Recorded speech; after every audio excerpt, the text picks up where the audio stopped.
No niin, kato morjesta. Jos joku olisi tullut kysymään multa noin pari vuotta sitten yhtään mitään koskien raamattua, niin mulla olisi mennyt luukurkkuun saman tien. Mulla oli aivan järkyttävän minimaalinen ymmärrys siitä silloin. Mä about luulin, että se koulun joulujuhlissa esiintyvä virsikirja, joka löytyy siitä, tiedätkö, penkkien edessä olevasta lokerosta, vai mikä nyt onkaan, mistä sä nappaat sen. Tää on varmaan sitten se raamattu. No ei oo, ei lähelläkään. Mutta nyt pari vuotta myöhemmin mä oon vakuuttunut, satavarma, että ensinnäkin Jumala on olemassa, mutta sitten vielä, että nimenomaan raamattu on tämän yhden ja ainoan Jumalan sana. Niin mä ajattelin tulla vähän avaamaan, että mihin tää mun nykyinen vakaumus oikein perustuu. Tää luomus, universumi, itsessään todistaa Jumalan olemassaolon. Ja se käsitys, että tiede on ns. Korvannut tai todistanut, että Jumalaa ei ole olemassa. Että Jumala oli joku, mihin ne hölmöt, alkukantaiset kaiffarit silloin joskus aikoja sitten preerian tasangolla uskoivat, koska eivät vaan tienneet paremmin. Et meillä on nykyään tämä tiede, että sehän selittää kaiken, eikö? Niin tämä ei todellakaan pidä paikkaansa, ja mä käsittelin näitä asioita viime videossa, mutta mä sanoisinkin, että tämä video on paljon tärkeämpi, koska mä uskon, että aika lailla kaikki ihmiset tietää jo sisimmissään, että saattaa olla jotain isompaa meneillään ihan vaan katselemalla ympärille, mutta ei sitten tiedä, että mikä tämä isompi voima Jumala oikein on. Ja näitä uskontojakin on niin paljon, että miten ihmeessä näiden joukosta voi saada niin kuin selville, että mikä pitää paikkaansa ja mikä ei, vai pitääkö yhtään mikään. Niin kuin nämä, jotka uskoo Jumalaan, eivät pääse edes sopuun siitä, että kuka tämä Jumala oikein on. Niin kuin, onko tässä mitään järkeä? No mulla on aika rohkea väite, ja se on, että kristinuskon raamatun pystyy todistamaan ainutlaatuisena totuutena kaikkien muiden kirjoituksien, käsityksien joukosta koskien sitä, että kuka tämä Jumala oikein on. Ja kaikki, ketkä oikeasti ottaa selvää asiasta, tulee tietämään totuuden. Ja tämä ei missään nimessä perustu mihinkään summissaan, sokeeseen, naiviin, uskomukseen, vaan todisteisiin perustuvaan luottamiseen. Ihmisillä on monesti sellainen käsitys, että uskoon tullaan aina jonkun dramaattisen kokemuksen myötä. Mutta en mä niin kuin henkilökohtaisesti tullut uskoon sillä tavalla, että mä vaan yksi yö heräsin enkelten lauluun ja harpun soittoon ja siinä mä olin vaan silleen, että okei, nyt mä muuten uskon, nyt mä oon valaistunut. Vaan mä otin asioista selvää tosi syvällisesti. Mutta, mikä tää raamattu oikein on? Mistä tää koostuu? Mistä tää oikein tuli? Ja miksi mä oon niin otettu tästä? Tippuuko tää vaan nahkakansissa taivaalta vai mikä on homman nimi? Jes, lähdetään rakentaa. Miten sä pystyt todistamaan raamatun olevan yliluonnollinen, Jumalan inspiroima teksti?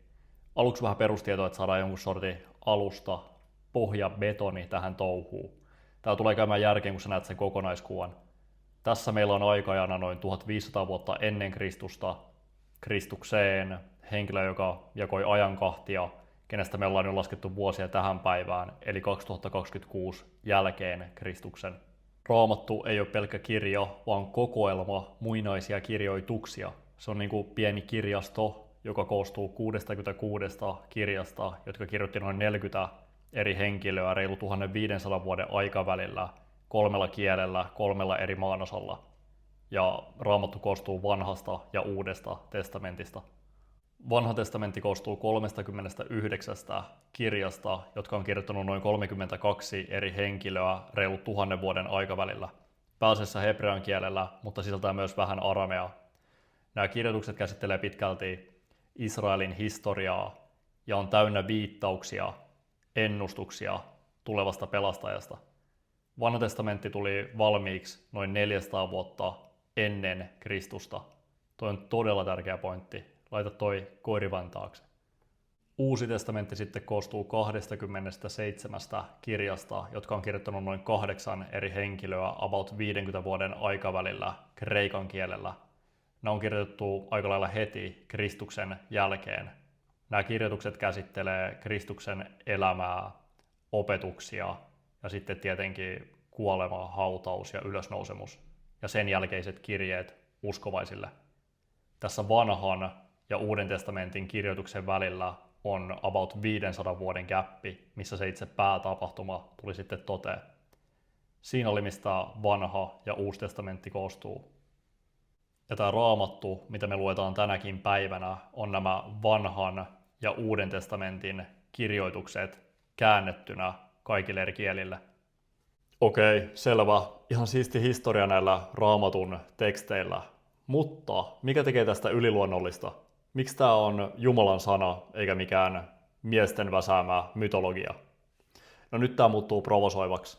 Sä voisit olettaa ihan vaan päällepäin katsoen, että tämä Raamatun narratiivi, johdonmukaisuus on varmaan aika hajanainen setti, ottaen huomioon, mistä se koostuu. 66 kirjasta, jotka on kirjoittanut noin 40 eri henkilöä, joista monet eli aivan erilaisissa kulttuureissa tai ei edes elänyt samaan aikaan, sillä tämä on kirjoitettu reilu 1500 vuoden aikavälillä. Näiden kirjoittajien taustat vaihtelee kalastajista kuninkaisiin, näitä on kirjoitettu vankilasta, mutta jostain syystä, kun tutkii tätä Raamatun kokonaisuutta tarkemmin, niin pinnan alta löytyy jotain aivan muuta kuin hajanaisuutta. Löytyy tietynlainen verkosto, rakenne, joka osoittaa yhteen ja samaan lähteeseen. Tässä on graafi, joka näyttää 63 779 ristiviittausta Raamatusta. Ristiviittaukset ovat säkeitä, jotka yhdistyy toisiin säkeisiin ympäri Raamattua, niin kuin nämä säkeet ovat yhteydessä toisiinsa. Nämä 66 kirjaa linkittyy, kytkeytyy toisiinsa just eikä melkein. Niin kuin jos joku yksi henkilö hänen elinaikanaan pystyisi orkestroimaan tämän tyyppisen teoksen, niin edes fiktiota, niin se olisi aivan mestariteos. Mutta Raamattu onkin aivan jäätävällä aikavälillä usean eri henkilön toimesta laitettu kasaan, mikä tekee siitä aivan ainutlaatuisen. Tässä on vielä vähän visuaalisemmin, että mitä mä oikein ajan tässä takaa.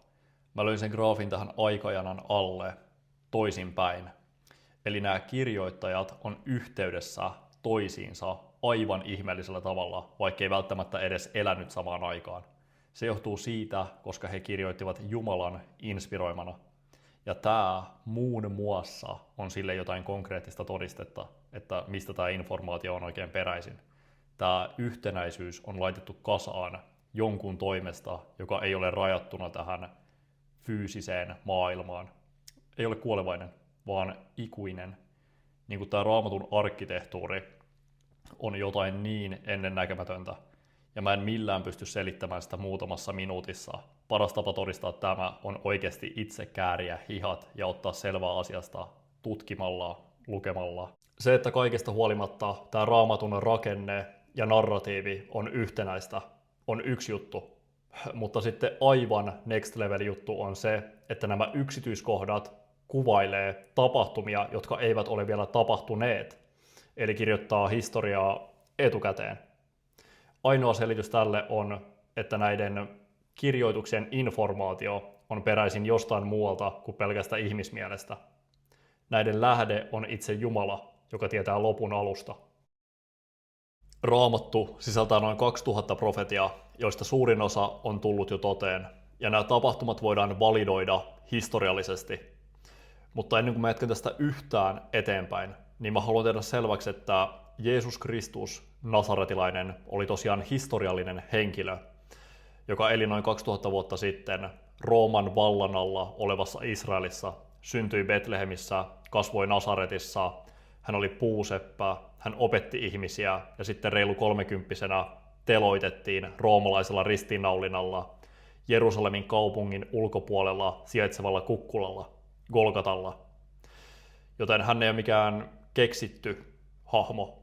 Skeptisimmätkin historioitsijat ovat aika lailla samaa mieltä siitä, että Jeesus Kristus oli henkilö historiassa, joka kuoli ristiinnaulittuna, niin kuin se on vaan mitä se on, fakta. Sitten Tiberius tai Tiberius Caesar, joka oli Rooman keisari Jeesuksen aikaan, niin hänestä löytyy noin 10 historiallista dokumenttia. Rooman keisarista, joka nähtiin aika lailla antiikin maailman korkeimpana auktoriteettina, noin 10. Arvaa montako puusepästä Jeesuksesta löytyy reilu 40. Noin 4 kertaa enemmän kuin Rooman keisarista. Aika jännä. Toi on aika mielenkiintoinen juttu. Niin kuin Jeesuksen ristiinnaulinta ja hänen olemassaolo on niin kuin antiikin parhaimpia, niin kuin parhaiten todistettuja faktoja. Ja tämän lisäksi Uudesta testamentista, jonka päähenkilö Jeesus on, niin löytyy noin 24 000 varhaista käsikirjoitusta, joka on aivan järkyttävästi enemmän, mitä millään muulla antiikin kirjoituksilla. Seuraavalla listalla tulee Homer's Iliad, jolla on noin 2000. Jes, takas niihin profetioihin tai ennustuksiin. Niin kuin sä muistat, eikö? Niin tässä vanhan testamentin ja tämän historiallisen tapahtuman välillä on about 400 vuotta. Tutkimalla tätä vanhan testamentin sisältöä löytyy yli 300 ennustusta tulevasta Israelin pelastajasta, kuninkaasta, Kristuksesta. Hyvä varmaan tehdä selväksi tässä vaiheessa, että Kristus ei ole Jeesuksen sukunimi, vaan titteli tälle ennustetulle vapahtajalle, kuninkaalle. Kristus, joka tulee kreikan kielestä, tarkoittaa voideltu. Vanhassa testamentissa kuninkaat voideltiin ennen kuin he alkoivat hallitsemaan.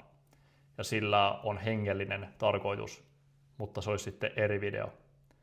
Mutta me tunnetaan tämä Kristus nyt jälkikäteen nimellä Jeesus, Yeshua. Jeesus täytti kaikki nämä reilu 300 ennustusta, mikä identifioi hänet nimenomaan, että hän on tämä pyhien kirjoituksien luvattu pelastaja. Hän rastitti joka ruudun. Check, check, check. Niin kuin todennäköisyys, että joku yksittäinen henkilö täyttäisi 8 näistä ennustuksista on about, eli aivan käsittämätön. Mutta Jeesus täytti yli 300. Laskin varmaan hajois, jos koittaisi ton todennäköisyyttä pureskella. Näihin ennustuksiin kuuluu muun muassa, että missä Kristus tulee syntymään, mitä hän tulee tekemään, hänen kuolintapa ja yksi mun lemppareista, milloin hän tulee. Ja kaiken tämän toteutuminen on tuettuna historiallisesti. Mä annan yhtäkkiä muutaman esimerkin. Psalmi 22, joka on kirjoitettu noin 1000 vuotta ennen Kristusta, kuningas Daavidin toimesta, joka on myös historiallinen henkilö, ja Jesaja 53, joka on kirjoitettu noin 700 vuotta ennen Kristusta. Tätä kohtaa kutsutaan vanhan testamentin pyhimmistä pyhimmäksi, Holy of Holies. Niin nämä kuvailee yksityiskohtaisesti Kristuksen ristiinnaulinnan satoja vuosia etukäteen. Mikä on myös aika jännä, on se, että ristiinnaulinta kehitettiin noin 300 vuotta ennen Kristusta.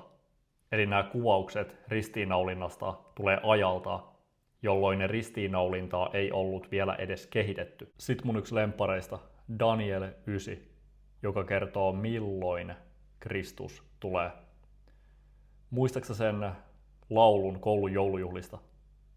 Hosianna Daavidin poika, joka tulee herjani. Sori, ei oikein lähtenyt. Anyway, se laulu perustuu päivään historiassa, kun Jeesus esitti itsensä kuninkaana ratsastamalla aasilla Jerusalemiin palmusunnuntaina muutama päivä ennen kuolemaansa.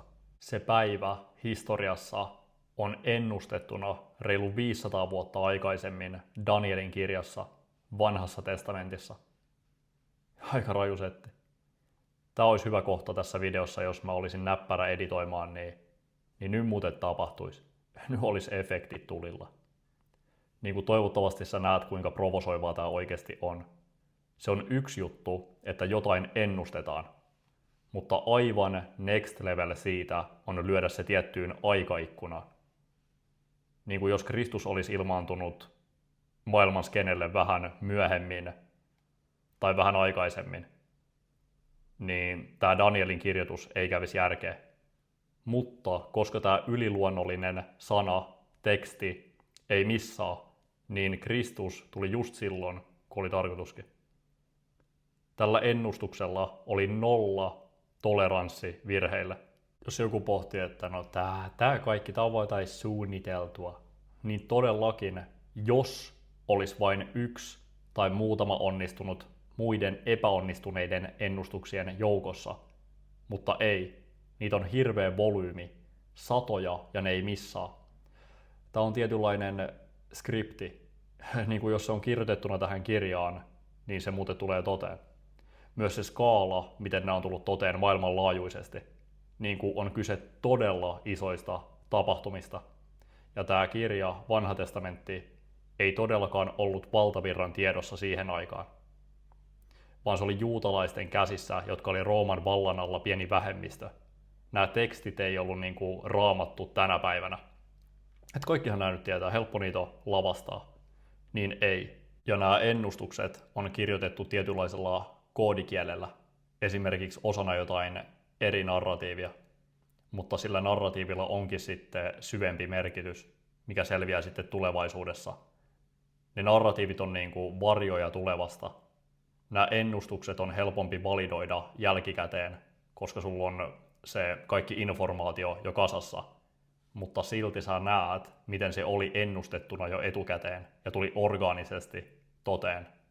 Plus motiivit, ja tämä menee paljon syvemmällekin vielä, mutta ehkä mä lopetan tähän ennen kuin kaikki loputkin klikkaa pois. Mä halusin vaan olla täyteläinen tämän mun tarjoaman informaation kanssa. Mieti, että sä olisit jonkun tyypin kanssa kävelyllä. Rupattelisitte siinä ja sitten se sanoo sulle, että toi tulee kaatumaan. Ja jatkaisi sen kuvailemista yksityiskohtaisesti.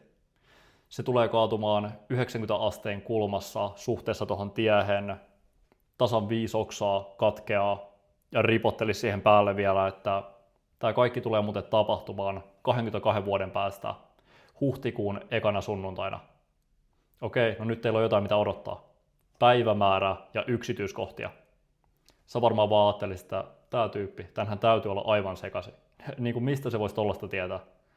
Mutta silti sä päätät skeptisenä marssia paikan päälle kyseisenä sunnuntaina 22 vuoden päästä. Sä naureskelisit siinä hetken, että mitä äijä lässytti silloin vuosia sitten. Sitten se puu kaatuu sun naaman edessä. Sä oot aivan ihmeissäsi. Sä menet katsomaan, että se on 90 asteen kulmassa suhteessa tiehen, 5 oksaa katkennut, tasan tarkkaan niin kuin se tyyppi sanoi sulle 22 vuotta sitten. Olisiko ihmeissäsi? No luulis. Mä ainakin olisin. Mä ainakin ottaisin sen jutut jatkossa vähän enemmän tosissaan. Tämä oli siis analogia, mutta tämä tyyppi tässä analogiassa on Vanha testamentti, joka valmistui 400 vuotta ennen Kristusta ja ennusti etukäteen, mitä tulee tapahtumaan yksityiskohtaisesti ja milloin. Evankeliumit Matteus, Markus, Luukas ja Johannes ovat silminnäkijöitä siltä ajalta, kun se puu kaatui, eli kun Kristus roikkui puisella ristillä, just niin kuin oli ennustettu. Sen jälkeen haudattiin ja kolmantena päivänä tapahtui jotain, joka muutti kaiken. Jeesus muutti kalenteri, muutti kulttuurin, on kirjoitetuin, lauletuin, tutkituin, taiteiluin henkilö historiassa. Ja aina vaan 2000 vuotta myöhemmin miljardit ihmiset tunnustaa uskoa häneen. Ja ihmiset kertoo edelleen, kuinka Jeesus muutti heidän elämänsä. Ja mä oon yksi niistä.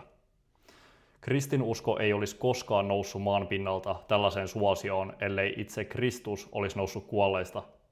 Ja Kristus ei olisi noussut kuolleista, ellei hän olisi ollut tasan tarkkaa, kuka hän väitti olevansa. Tässä on jotain aika siistiä. Raamatun ekasäe hebreaksi, eli alkuperäiskielellä. Bereshit bara Elohim et hashamayim ve et haaretz. Jos sä otat nämä hebrean kirjaimet ja kerrot kirjainten lukumäärän kirjainten arvojen kanssa, kato, kun hebrealaisilla kirjaimilla on myös numeraaliset arvot, ja jaat sanojen lukumäärän kertaa sanojen arvojen kanssa, niin tulee pi 4 desimaalin tarkkuudella, joka on matematiikan tärkeimpiä lukuja. Ja jos joku luulee, että toi on sattumaa, niin sitten kun mennään Uuteen testamenttiin, jossa on samantyyppinen jae, Johannes luku 1, säe 1. Ja jos sä teet tälle kreikalle saman jutun, niin tulee Neperin luku, muutaman desimaalin tarkkuudella, joka on myös matematiikan tärkeimpiä lukuja. Tämä on kirjoitettu ensimmäisellä vuosisadalla Kristuksen jälkeen, ja tämä luku löydettiin 1600-luvulla. Eli noin 1500 vuotta myöhemmin, kun tämä kirjoitettiin. Johannesko vaan piilotti sen tonne ennen kuin sitä oli edes löydetty? Vai onko tässä taas vihje, että mistä tämä teksti oikein on peräisin? Ei pelkästään tämä 66 noin 40 kirjoittajan vajaa 2000 vuoden aikana tehty harmonia, tai sitten se, että tähän on kirjoitettu yksityiskohtaisesti historiaa etukäteen, mutta tämä itse tekstin rakenne on kirjaimia myöten jotain niin ihmeellistä. Jos otat yhden kirjaimen pois, tai vaihdat sen paikkaa, tai joku pala informaatiota olisi organisoitu eri järjestykseen, niin on niin paljon juttuja tässä tekstissä, jotka ei ilmenisi, mutta niin vaan ilmene. Ja nämä ei ole edes isoin todistus Raamatulle. Isoin todistus on jotain henkilökohtaisempaa, jotain subjektiivisempaa. Sitten kun sä itse pureudut asiaan, rupeat lukemaan, rukoilet, huomaat, että sun elämässä tapahtuu asioita, koet Jumalan läsnäoloa, joka kuulostaa monelle varmaan aika kaukaa haetulta. Ja mä ymmärrän, mutta en mä sitä noin paremmin pysty oikein selittämään. Se on niin kuin sä koittaisit sokeille kertoa, miltä keltainen väri näyttää. No, se on vähän niin kuin banaanivärin. Minkä värinen on banaani? Ei sitä vaan pysty selittämään, se pitää itse kokea. Mutta sulla on tämän kaliberin yliluonnollinen kirja sun hyppysissä tai edes ulottuvilla, niin mä kannustan sua ottamaan selvää, mitä siinä sanotaan. Usko vaan niille, jotka pelkää kuolemaa. Ei tässä olisi kyse siitä. Tässä on kyse siitä, onko tämä totta vai ei. Ja jos tämä on totta, niin kuin vahvasti vaikuttaisi olevan, niin tämä on aivan äärimmäisen tärkeää joka ikiselle ihmiselle. Tämä ei ole mikään pieni lifestyle-juttu, missä ei kiroilla tai rellestetä kaupungilla hirveästi, vaan tässä on kyse sun sielun ikuisesta osoitteesta. Meillä on kaikilla päivämäärä. Kellekään meistä ei luvattu edes huomista. Ja mä en sano tätä pelotellakseni sua todellakaan, vaan mä sanon tämän rakkaudesta, koska mä välitän. Ja jos sä tuut siihen lopputulokseen, että tää äijä on kilahtanut, tai tää on todella kringeä, tai jotain tollasta, mitä tää äijä vahtoo täällä, niin se on ihan fine. Meille kaikille on annettu vapaa tahto. Mutta sen mä sanon, että tämän kirjan sisällön ymmärtämisellä ja sen noudattamisella on sanoin kuvailematon arvo. Ikuinen arvo, mitä sä et voi verrata mihinkään muuhun tässä maailmassa. Maailmassa on reilu 10 000 uskontoa. Luuletko sä tosiaan äijä, että sun oma pitää paikkaansa? Tai se, mihin sä uskot? Niin joo, todellakin. Todisteiden perusteella. Toi niin kuin sanoisi tuomarin edessä, että tässä kaupungin osassa on 10 000 tyyppiä. Luuletko tosiaan, että toi teki se? Niin joo, todisteet näyttäisi viittaavan häneen. Se ei ole niin kuin mä summissaan vaan omaksuin jonkun uskomusjärjestelmän, tai joku Jannu sanoi TikTokissa, että tää on muuten se juttu. Ai joo, no mäkin uskon sit tohon. Kristinuskon juuret on niin syvällä todellisuudessa. Tänne Raamatun ympäriltä löytyy Jumalan sormenjäljet joka puolelta. Ja kun sä näet sen, niin sä et voi olla enää näkemättä sitä. Minkään muun uskonnon kirjoitukset ei tarjoa tällaista määrää todisteita tukemaan niiden luotettavuutta kuin Raamattu. Raamattu on täysin ainutlaatuinen teos, ja tässä ei ole mitään muuta kuin pieni pintaraapaisu, että mitä se pitää sisällä. Ja kun sä näet sen Raamatun kokonaisuuden, eheyden, luotettavuuden ja kuinka se viittaa yhteen päähenkilöön, Jeesus Kristukseen, joka oli myös historiallinen henkilö, joka itse väitti olevansa näiden pyhien kirjoitusten main character. Ja se impakti, mikä hänellä on ollut tähän maailmaan, ei olisi koskaan tapahtunut, ellei hän olisi noussut kuolleista. Jeesus ei ollut pelkkä puuseppä. Kuka hän oikeasti oli, niin siitä seuraavassa.